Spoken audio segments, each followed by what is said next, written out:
Hello everyone students. आज इस lecture में अपन न्यूक्लियर मैग्नेटिक मोमेंट की बात करेंगे।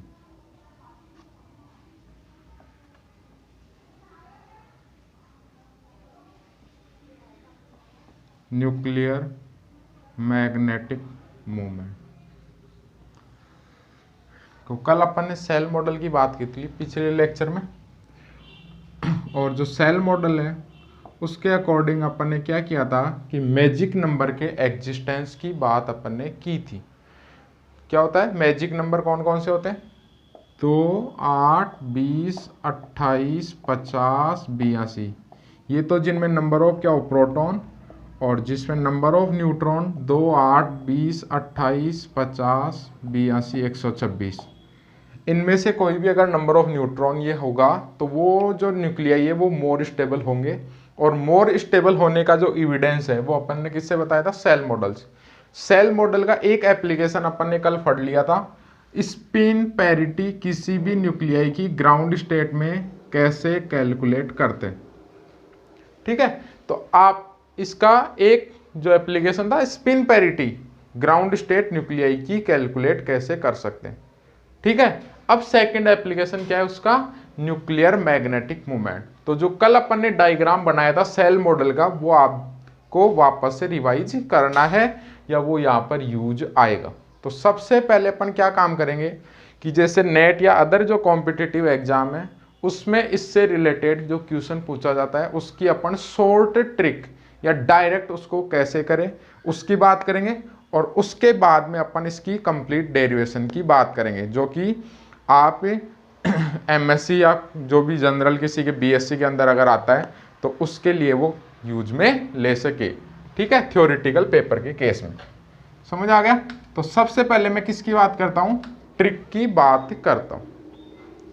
तो ट्रिक की बात करता हूं तो अपन ने क्या किया था कल? अपन ने 3 टाइप्स पढ़े थे।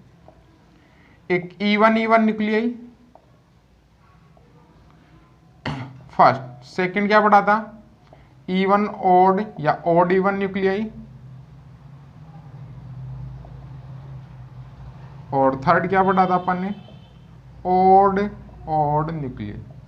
ठीक है, तो सबसे पहले अपन ने बात की थी E1 न्यूक्लियाई की बात करें तो जो भी केस में अगर E1 न्यूक्लियाई होगा तो उस न्यूक्लियाई के केस में उसका मैग्नेटिक मोमेंट 0 होगा। कोई भी न्यूक्लियाई जिसमें अनपेयर्ड न्यूक्लियॉन्स होते हैं तो उसके कॉरस्पॉन्डिंग उसका एक मूवमेंट होता है, उसको अपन मैग्नेटिक मूवमेंट बोले। वो किसी भी डायरेक्शन में एक पर्टिकुलर अलाइन होगा। ठीक है, तो E1 के केस में जो मैग्नेटिक मूवमेंट है वो तो क्या होगा देखते ही 0। जैसे ऑक्सीजन एट 16 कल बात की थी, तो प्रोटॉन नंबर भी 8 है और न्यूट्रॉन नंबर भी 8 है, इसका मतलब इसका जो मैग्नेटिक मूवमेंट है वो कितना होगा? 0। दूसरा केस आता है E1 ऑड या ऑड E1। अगर E1 ऑड या ऑड E1 के केस में बात करें तो जो E1 है उसको तो अपन छोड़ देंगे और जो ऑड वाला केस है उसको कंसीडर करेंगे। ऐसे ऑड के केस में भी जो ऑड है दोनों को कंसीडर करेंगे। तो उसके लिए मैं आपको शॉर्ट ट्रिक सबसे पहले बताने जा रहा हूं। तो शॉर्ट ट्रिक की बात करें तो 2 केस हो गए अब यहां पर अपने पास में, या तो ऑड नंबर ऑफ प्रोटॉन हो सकता है या ऑड नंबर ऑफ न्यूट्रॉन हो सकता है। समझ आ गई क्या? या तो ऑड नंबर ऑफ प्रोटॉन हो सकता है या ऑड नंबर ऑफ न्यूट्रॉन हो सकता है। सबसे पहले मैं क्या कर रहा हूं यहां पर इसका चार्ट बनाता हूं और फिर एक एग्जांपल से आपको समझाने की कोशिश करता हूं। क्लियर? तो केस यहां पर जे की वैल्यू के हो सकते हैं, कल अपन ने बात की थी, या तो जे की वैल्यू L + ½ हो सकती है या जे की वैल्यू L - ½ हो सकती है। या तो क्या हो सकती है? L + ½ या L - ½ इस केस में जब ऑड प्रोटॉन हो और जे की वैल्यू क्या सेटिस्फाई कर रही हो? L + ½ तो उस केस में मैग्नेटिक मोमेंट की वैल्यू होगी J + 2.2928 और उसकी जो यूनिट होगी न्यूक्लियर मैग्नेटॉन μn, इसी के रूप में आंसर दिया जाता है। और नहीं तो इसकी वैल्यू अपन अभी बताएंगे, आप इसे मल्टीप्लाई करके लिख सकते हो। μn होगा EH/2m मास ऑफ न्यूक्लियन या proton which is just similar to mass of neutron. ठीक, यहां से आप वैल्यू कैलकुलेट कर सकते हो। ये तो किसके केस में, J equal to L plus half के केस में, और ऑड प्रोटॉन के लिए।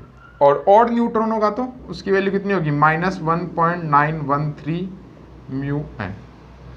क्लियर है, समझ आ गया सबको, समझ आ गया क्या? ऑड प्रोटॉन के केस में अगर J equal to L plus half satisfy कर रहा है तो वैल्यू क्या होगी, J प्लस 2.2928 म्यू एन, और ऑड न्यूट्रॉन के केस में -1.913 म्यू एन। ऐसे ही अगर J equal to L minus half है तो ऑड प्रोटॉन के केस में जो वैल्यू होगी वो होगी J minus 2.92 J upon J plus 1 mu N, और इसके केस में होगी 1.913 J upon J plus 1 mu N. इस टेबल को आपको याद रखना है, ये कहाँ से आई वैल्यू, अपन इसकी जब डेरिवेशन करेंगे अभी तब अपने को समझ में आ जाए। समझ आ गया? इस टेबल से न्यूक्लियर मैग्नेटिक मोमेंट के सारे क्वेश्चन आप किसी भी कॉम्पिटिटिव एग्जाम में मैक्सिमम सोल्व कर सकते हो। मोस्टली सारे क्वेश्चन इससे क्या हो जाएंगे, सोल्व हो जाएंगे। क्लियर है? ठीक है, अब अपन इसको एक एग्जाम्पल से समझते हैं। जैसे सबसे पहले मैं एक एग्जाम्पल लूँ, कार्बन 613, नंबर ऑफ प्रोटॉन कितने, 6, नंबर ऑफ न्यूट्रॉन कितने, 7। किसको कंसिडर करना है, जो क्या है, ओड है, तो इवन वाले को छोड़ना है, किसको करना है, ओड वाले को कंसिडर। तो जैसे अपन ने कल सेल मॉडल के अकॉर्डिंग फिलअप किए थे वैसे ही 7 न्यूक्लियन को फिलिप करना है। तो क्या होगा, 1s हाफ, कितने भर सकते हैं, 2। नेक्स्ट का आता है 1p 3/2, कितने भर सकते हैं, 4, कितने हो गए, 6। फिर 1p हाफ, कितने भर सकते हैं, 2, बचा कितना, 1, किस में आएगा, 1p हाफ। J की वैल्यू क्या आ गई यहाँ से, हाफ। L कितना होता है P के केस में, 1। कौन सा केस है, ओड न्यूट्रॉन, ओड न्यूट्रॉन, ध्यान से समझ लेना।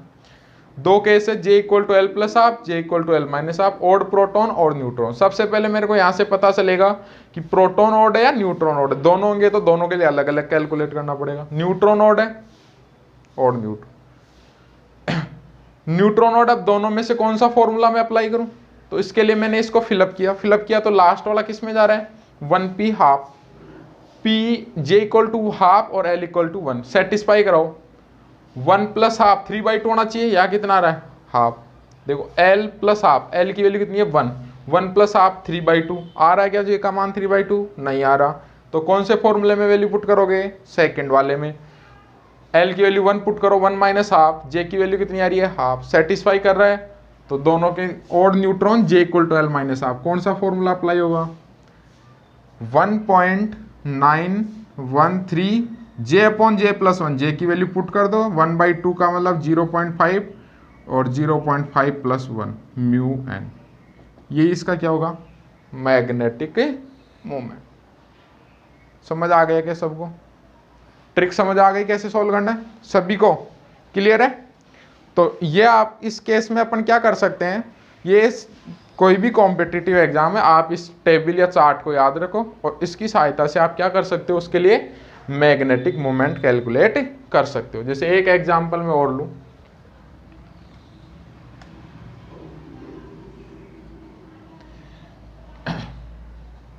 जैसे क्लोरीन 1735, नंबर ऑफ प्रोटॉन कितने हैं, 17, नंबर ऑफ न्यूट्रॉन 18। यही है। किसका केस लेंगे, ओड वाला, इसको छोड़ना है, कैसे भरेंगे, 1s हाफ, कितने जा सकते हैं, 2। फिर क्या होगा, 2p 3/2, कितने भर सकते हैं, 4। फिर 2p हाफ, कितने भर सकते हैं, 2। फिर क्या होगा, 1p और ये 1p, 1s half, 1p 3/2, 1p half, 1d 5/2, कितने भर सकते हैं, 6। फिर 2s हाफ, कितने भर सकते हैं, 2। कितने हो गए यहाँ तक, 4 2 2 6 और 2 8 और 6 14 और 2 16। फिर किसका केस आएगा, 1d 3/2, कितने भर सकते हैं, 4, बचा कितना, 1। 17 ही तो किस में जा रहा है, 1d 3/2। J की वैल्यू कितनी हो गई, 3/2, ठीक है। और L की वैल्यू D के लिए 2, कल बताई थी, S के लिए 0, L की वैल्यू, P के लिए 1, D के लिए 2। कौन सा सेटिस्फाई कर रहा है, ऑड प्रोटॉन, इन दोनों में से फॉर्मूला अप्लाई करना है, JL equal to 2 plus half कितना होता है 5/2, 3/2 आ रहा है, तो 2 माइनस हाफ की 3/2, कौन सा फॉर्मूला अप्लाई होगा, ये J की वैल्यू आपको पता है 3/2, ये यहाँ पुट कर दो, आपको इसकी वैल्यू न्यूक्लियर मैग्नेटिक मोमेंट की वैल्यू मिल जाए। तो ट्रिक समझ आ गई सबको। अब अपन इसकी लॉन्ग डेरिवेशन की बात यहाँ पर करते हैं कि न्यूक्लियर मैग्नेटिक मोमेंट के केस में ये फॉर्मूले कहाँ से डिराइव अपन कर सकते हैं या कैसे इसको डिराइव करेंगे। ठीक है, तो देखो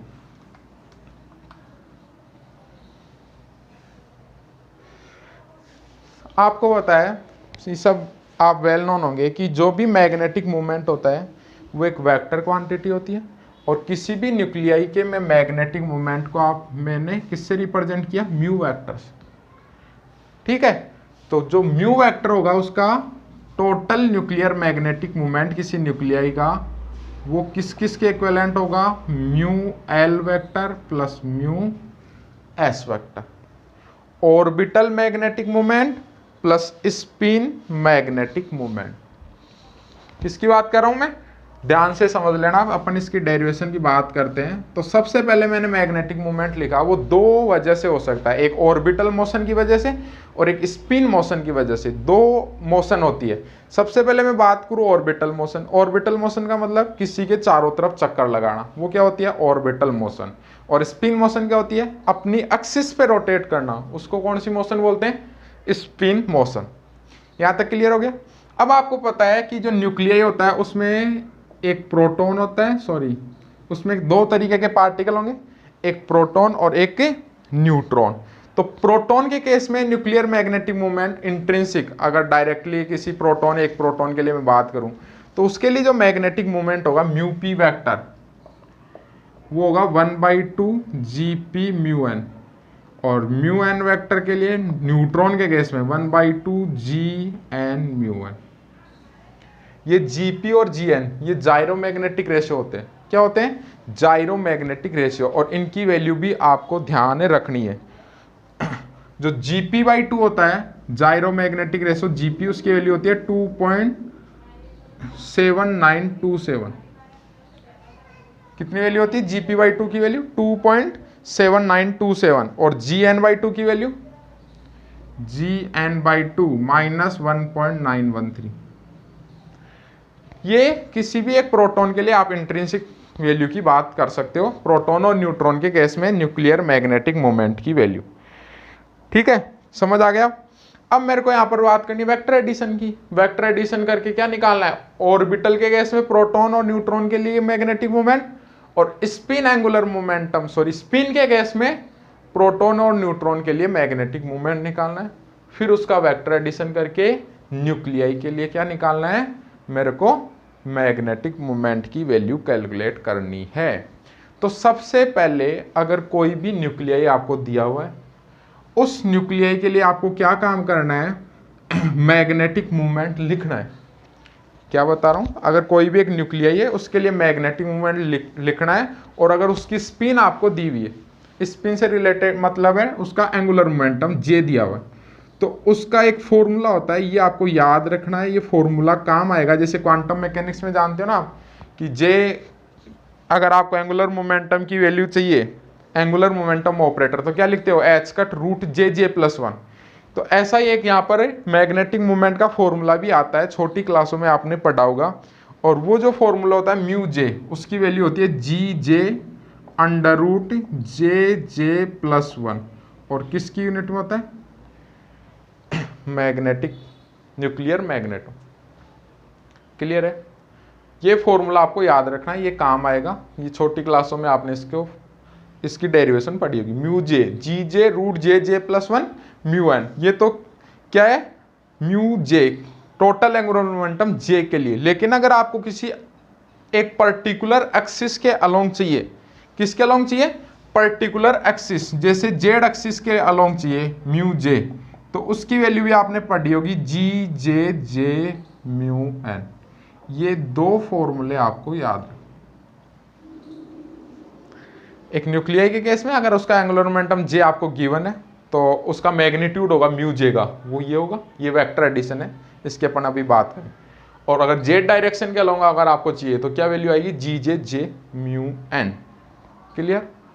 ठीक है। अब सबसे पहले मैं बात करूं तो इवन न्यूक्लियाई के केस में तो क्या होगा कि सारे नंबर ऑफ न्यूक्लियॉन्स फिलअप होंगे या एक दूसरे से उनका जो मैग्नेटिक मोमेंट है वो कैंसिल हो जाएंगे, तो टोटल उनका जो मैग्नेटिक मोमेंट होगा वो क्या होगा, 0।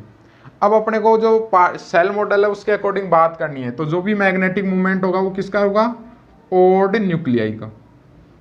तो अपन बात भी किसकी करेंगे, ओड न्यूक्लियाई, या जिसमें अनपेयर्ड न्यूक्लियॉन किसी न्यूक्लियाई में प्रेजेंट हो। तो उसके लिए मेरे को क्या निकालना है, मैग्नेटिक मोमेंट कैलकुलेट करना है। अब मैंने आपको बताया कि जो भी मैग्नेटिक मोमेंट है वो दो केस में हो सकता है, एक किसके केस में, ऑर्बिटल के केस में, और एक किसके केस में, स्पिन के केस में। सबसे पहले मैं किसकी बात करता हूं, ऑर्बिटल केस की बात करता हूं। ठीक है, तो सबसे पहले अगर ऑर्बिटल केस की मैं बात करूं तो ऑर्बिटल के केस में किससे, ऑर्बिटल एंगुलर मोमेंटम को किससे रिप्रेजेंट करेंगे, एल से। तो मैं क्या लिख सकता हूं, म्यू एल, क्या वैल्यू आएगी, g L root L L plus 1 और साथ में म्यू। ऑर्बिटल के केस में जस्ट जे किससे रिप्लेस हो जाएगा, एल से, क्या वैल्यू आ जाएगी, g L root L L plus 1 mu N. ठीक है, अब यहां पर दो केस हो सकते हैं, एक प्रोटॉन और एक न्यूट्रॉन। ठीक है, आपको पता है प्रोटॉन चार्ज पार्टिकल होता है, और जो magnetic movement associate with orbital angular momentum, अगर मैं उसकी बात करूं तो वो केवल चार्ज पार्टिकल के केस में ही होगा। यहां पर प्रोटॉन है तो प्रोटॉन चार्ज पार्टिकल है, तो उसके केस में तो क्या होगा, ऑर्बिटल एंगुलर मोमेंटम होगा, लेकिन न्यूट्रॉन के केस में नहीं होगा, क्योंकि न्यूट्रॉन अन्य चार्ज पार्टिकल होता है। तो किसकी बात कर रहा हूं मैं, सबसे पहले इन case of neutron, in case of neutron, neutron के केस में बात करूंगा तो म्यू एल कितना होगा, 0। और इन केस ऑफ प्रोटॉन, प्रोटॉन की बात करूंगा तो उस केस में जी एल 1 हो जाएगा, और म्यू एल कितनी वैल्यू आ जाएगी, root L L plus 1 mu N. ये किसके केस में आ गई, प्रोटॉन के केस में। ठीक है, ये किसके केस में हो गया, ऑर्बिटल एंगुलर मोमेंटम के केस में। अब मैं किसकी बात कर रहा हूं, स्पिन एंगुलर मोमेंटम। ठीक है, तो स्पिन एंगुलर मोमेंटम की अगर मैं बात करूं तो म्यू, उसके केस में स्पिन एंगुलर मोमेंटम को एस से क्या वैल्यू आ जाएगी, जी एस, क्या वैल्यू की, root S S plus 1 mu N. ये होगी क्या, दोनों के केस में होगा क्योंकि दोनों स्पिन मोशन करते हैं। तो अगर प्रोटॉन की बात करोगे तो जी एस किससे रिप्लेस हो जाएगा, जी पी, क्योंकि स्पिन दोनों की सेम होती है। और न्यूट्रॉन के केस में बात करोगे तो जी एस किससे रिप्लेस हो जाएगा, G N in case of neutron. ठीक है, और स्पिन एस कितनी होती है उनकी, हाफ, एस कितनी होगी, हाफ। सिंपल समझ आ गया। अब अपने को देखो न्यूक्लियाई का मैग्नेटिक मोमेंट, उसका फॉर्मूला पता चल गया, जी जे जे म्यू एन। इस फॉर्मूले को आपको ध्यान रखना, मैं किसी भी एक पर्टिकुलर एक्सिस के अलोंग बात करूं। अगर मेरे को यहाँ पर देखो जे तो दिया होगा किसी भी न्यूक्लियाई का, जो अभी अपन ने सेल मॉडल से निकाला था स्पिन पैरिटी, तो जे पता होगा, म्यू एन तो इसकी यूनिट है।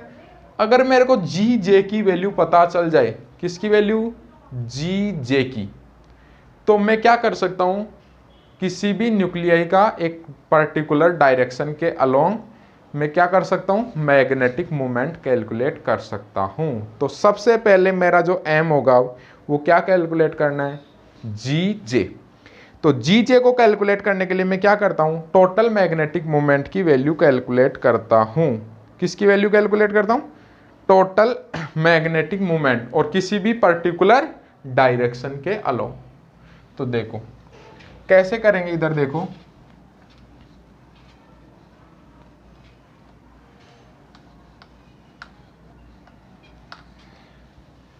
किसकी बात कर रहा हूं, म्यू जे, किसी पर्टिकुलर कंपोनेंट उसकी बात कर रहा हूं।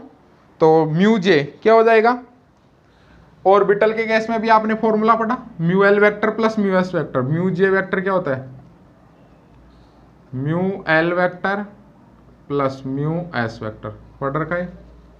तो अब मैं किसकी बात कर रहा हूं, देखो mu J vector, mu L vector plus mu S vector.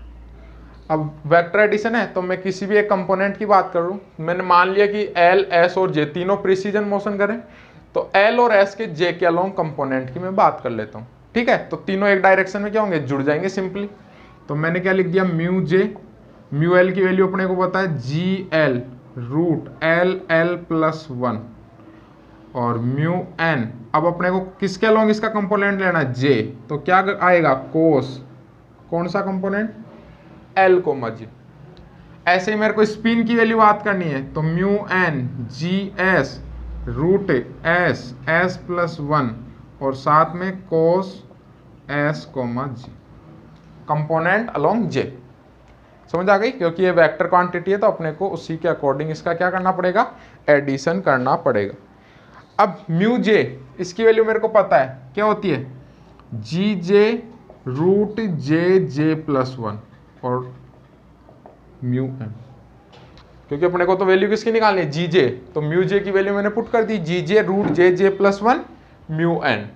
आगे क्या होगा, mu N g L root L L plus, अब ये कोस एल कोमा जी, ये आपने एटॉमिक फिजिक्स में इसका फॉर्मूला पढ़ा होगा, कोस जो ऑर्बिटल एंगुलर मोमेंटम है उसका टोटल एंगुलर मोमेंटम के अलोंग जो कंपोनेंट है, तो उसका मैं फॉर्मूला आपको लिख देता हूं, कोस एल कोमा जे, तो फॉर्मूला है इसका J J plus 1 plus L L plus 1 minus S S plus 1 upon 2 under root J J plus 1 और under root L L plus.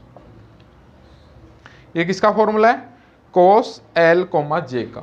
Similar मैं आगे बात करता हूं, plus mu N g S root S S plus 1, ठीक है, कोस S comma जी क्या value आ जाएगी, अब जे जे प्लस 1, एस है तो यहाँ पर एल की जगह एस और एस की जगह एल, तो S S plus 1 minus L L plus 1 और डिवाइड में 2 रूट जे जे प्लस 1 और root S S plus. Simplify करें, म्यू एन कैंसिल हो गया, root L L plus 1 root L L plus 1 root S S plus 1 root S S plus 1। यहाँ तक सबको clear है क्या, सबको क्लियर है। वैल्यू किसकी निकालनी है, जी जे की, तो जी जे की वैल्यू क्या हो जाएगी, यहां से जी जे क्या वैल्यू आ गई, इसको इसके डिवाइड कर दें तो क्या वैल्यू आ गई, देखो ये तो कैंसिल हो गया, क्या बचा, G L J J plus 1 plus L L plus 1 minus S S plus 1 और डिवाइड में रूट से रूट कैंसिल हो गया तो 2 जे जे प्लस 1। सिमिलर आगे G S J J plus 1 plus S S plus 1 minus L L plus 1 और divide में 2 जे J plus. यहां तक सबको क्लियर है क्या, यहां तक जी जे की वैल्यू सबको क्लियर है, समझ आ गया। क्या काम किया मैंने, दोबारा बता देता हूं, टोटल मैग्नेटिक मूवमेंट निकालना था किसी न्यूक्लियर मैग्नेटिक मूवमेंट के कॉरस्पॉन्ड, न्यूक्लियर की कॉरस्पॉन्डिंग न्यूक्लियर मैग्नेटिक मूवमेंट। मैंने क्या बताया, क्या होगा, vector addition of orbital magnetic movement plus spin magnetic movement. मैंने एक जनरल फॉर्मूला लिखा कि अगर मेरे को जे दिया हुआ है तो किसी भी न्यूक्लियाई का मैग्नेटिक मूवमेंट क्या होगा, और उसका जेड डायरेक्शन में या किसी डायरेक्शन में बात करूँ तो उसका मान क्या हो। अब प्रोटॉन के केस में दो मोशन है ऑर्बिटल, केस क्या है, दो, प्रोटॉन और न्यूट्रॉन। न्यूट्रॉन अनचार्ज होता है तो उसका ऑर्बिटल मैग्नेटिक मूवमेंट नहीं होगा, केवल किसके लिए होगा, प्रोटॉन के लिए, लिखा मैंने। ऐसे स्पिन के केस में भी दो पार्टिकल है, प्रोटॉन और न्यूट्रॉन, और तो स्पिन दोनों करेंगे तो दोनों के केस में उसका मैग्नेटिक मूवमेंट होगा। मैंने क्या किया, जी जे की वैल्यू निकालने के लिए दोनों का वेक्टर एडिशन किया, सारे मान मैंने यहाँ पर रख दिए। अब मेरे को इसके पर्टिकुलर कंपोनेंट चाहिए जे के लोग, एल का भी और एस का भी, मैंने इनकी वैल्यू पुट कर दी, यहाँ से मेरे को जी जे का मान मिल गया। ये जो जी जे का मान है ये इस 2 नंबर इक्वेशन में मैं यहाँ पुट कर दूंगा। तो देखो म्यू जे जेड क्या वैल्यू है, जी जे जे म्यू एन, इसका मतलब मैं इस पूरी इक्वेशन को किससे मल्टीप्लाई कर दूं, किससे मल्टीप्लाई कर दूं, जे म्यू एन, इन दोनों से मैंने इसको मल्टीप्लाई कर दिया, तो मेरे को किसकी वैल्यू मिल गई, न्यूक्लियर मैग्नेटिक मोमेंट। समझ आ गए क्या, सबको क्लियर है। अब देखो मेरे पास में स्पिन, दो स्पिन सॉरी प्रोटॉन और न्यूट्रॉन है, तो मेरे को पता है कि उन दोनों की जो स्पिन होती है वो हाफ होती है। तो स्पिन हाफ के केस में जे की दो वैल्यू पॉसिबल है, एक J equal to L plus half और एक J equal to L minus half. तो मैं दोनों केस में इसकी बात करूंगा।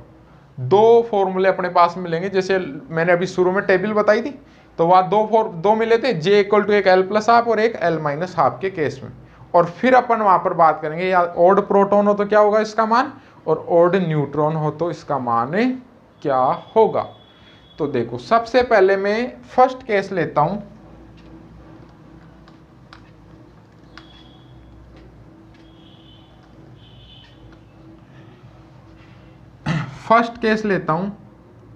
First J equal to L plus half. इसका मतलब एल जे की टर्म्स में निकालना मान, तो जे की टर्म्स में एल का क्या हो जाएगा, जे माइनस हाफ।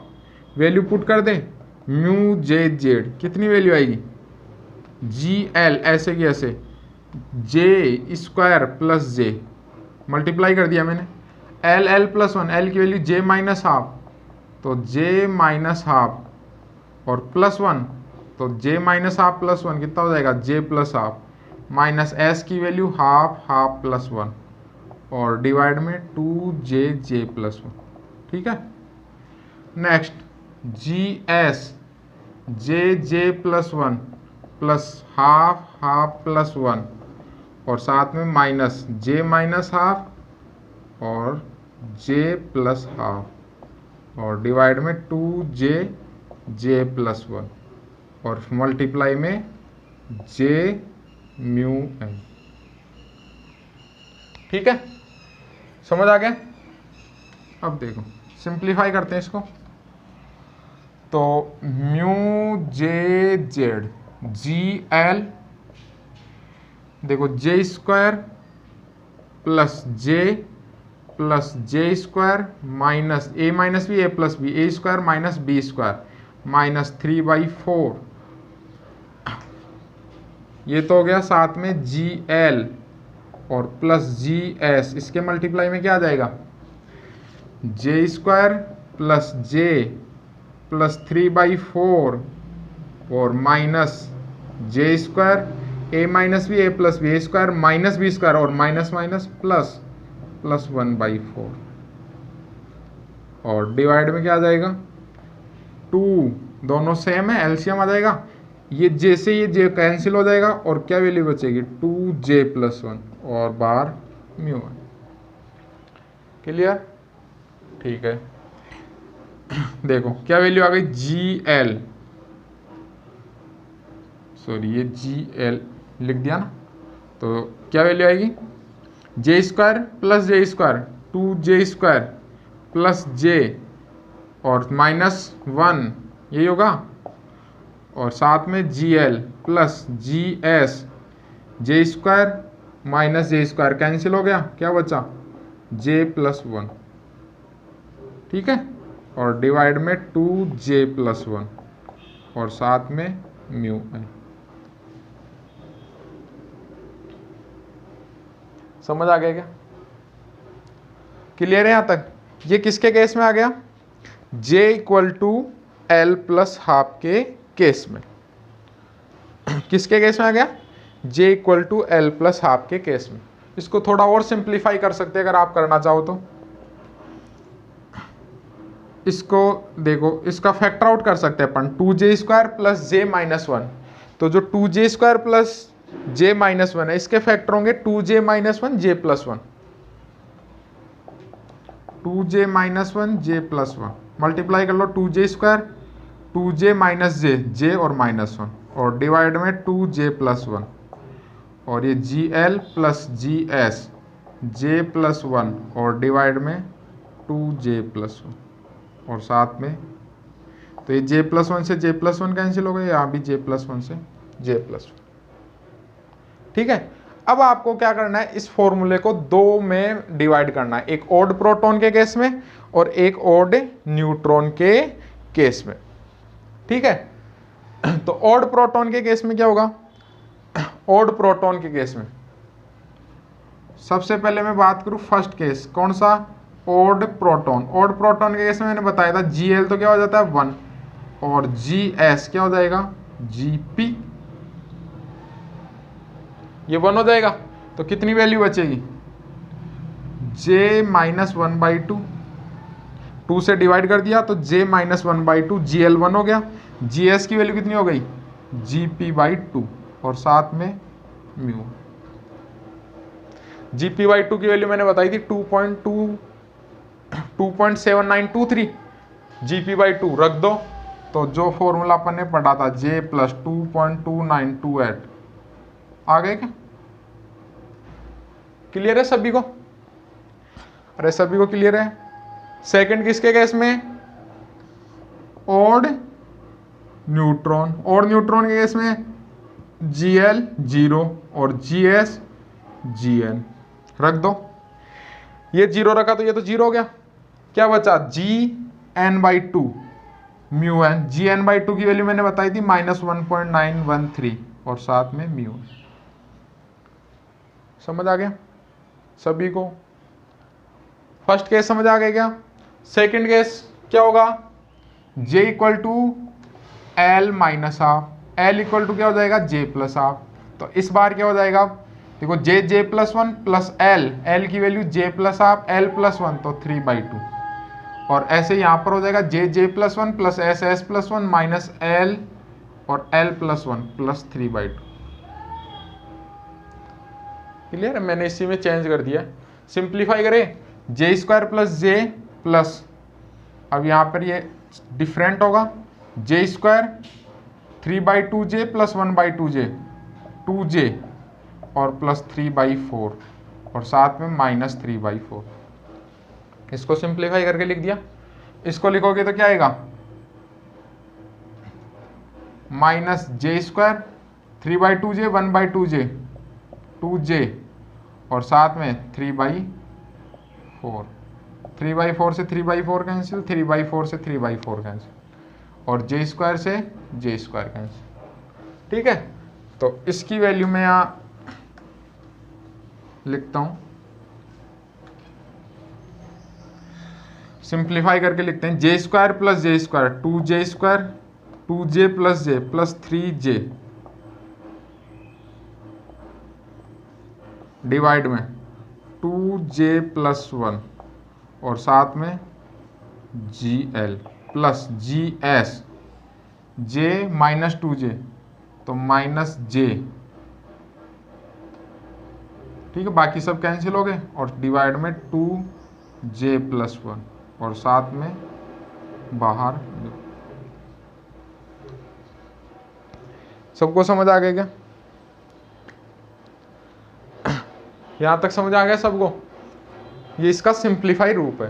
अब अपने को इसको भी कितने पार्ट में डिवाइड करना है? 2 पार्ट में, एक ओड प्रोटॉन और एक ओड न्यूट्रॉन। ओड न्यूट्रॉन के कैसे था आपको बताइए, वापस Gl 0 हो जाएगा और Gs/2 माइनस 1.913 तो वही फॉर्मूला आ गया। ओड न्यूट्रॉन के केस में क्या आया? माइनस माइनस प्लस हो गया 1.913 J/J प्लस 1 म्यू एन, ये आएगा। ओड प्रोटॉन के केस में मैंने क्या बताया था? Gl 1 होगा और Gs Gp होगा तो कितनी वैल्यू आएगी? 2J² plus 3J upon 2J plus 1 और Gl 1 हो गया, Gp/2 तो माइनस 2.79 और साथ में J/J प्लस 1 और साथ में इसको सिंप्लीफाई कर सकते हैं आप। J प्लस 1 तो बाहर आ जाएगा, देखो J/J प्लस 1 ये तो बाहर आ गया। क्या बचा यहाँ पर? 2J प्लस 3 ठीक है, divide by 2J plus 3 divide by 2 और माइनस 2.79। इसको सिंप्लीफाई कर लेना और वही आंसर आएगा। ठीक है, थोड़ा डिफर हो सकता है, कई बुकों में वो फॉर्मूला मिलता है, कई में। समझ आ गया क्या? तो ये क्या हो गया? Nuclear magnetic movement. अब इसके केस में अपन इनके ग्राफ भी प्लॉट कर सकते हैं। ऑड प्रोटॉन के केस में और ऑड न्यूट्रॉन के केस में, जिनको अपन बोलते हैं स्मिथ चार्ट। क्या बोलते हैं? Smith chart. देखो ऑड प्रोटॉन और ऑड न्यूट्रॉन, दो केस है, एक J equal to L plus half और एक J equal to L minus half. यहाँ भी J equal to L plus half और J equal to L minus half. तो अगर मैं इनके लिए ग्राफ प्लॉट करूं, J न्यूक्लियर स्पिन और ये magnetic movement, nuclear magnetic movement,